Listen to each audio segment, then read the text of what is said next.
Siyempre, kung merong low taper at saka mid taper, ay meron din namang high taper.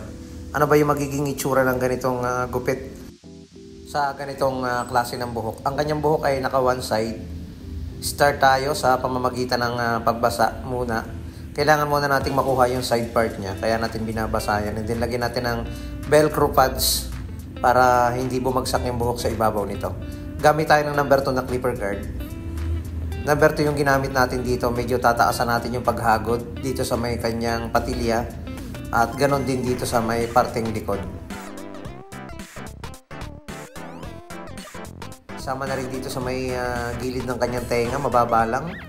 And then overcomb, tanggalin agad natin yung sobrang buhok.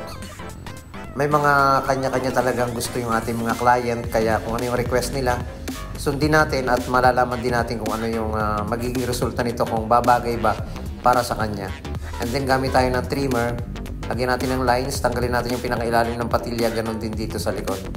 Siyempre kapag may mga request si client, ay siya pa rin talaga yung masusunod sa kanyang buhok. Ang magagawa natin, ayusin natin yung gupit na gusto niya. Gamit tayo ng number 1 na clipper guard, unti-unting pag-blend.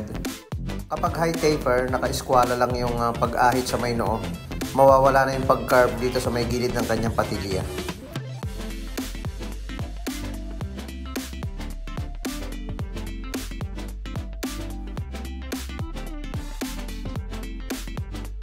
Next natin, 0.5 na clipper guard para hindi masyadong mapuwersa yung pagnipis. Andun pa rin yung pag-shadow ng kanyang pagkaka-fade papunta rito sa may gilid ng kanyang tenga.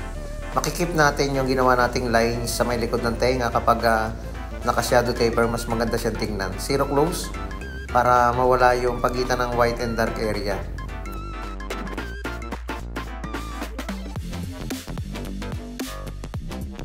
Gamit tayo ng gunting kung kinakailangan sa pagtanggal ng mga maliliit na bahagi ng buhok na mahaba.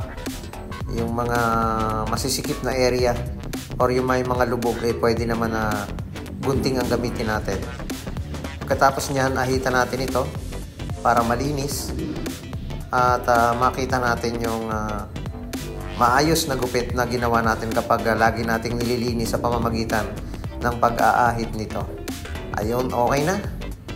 Ganito yung high taper na gusto ng ating client. Sundin natin para naman maging masaya siya sa gupit na ating ginawa para sa kanya.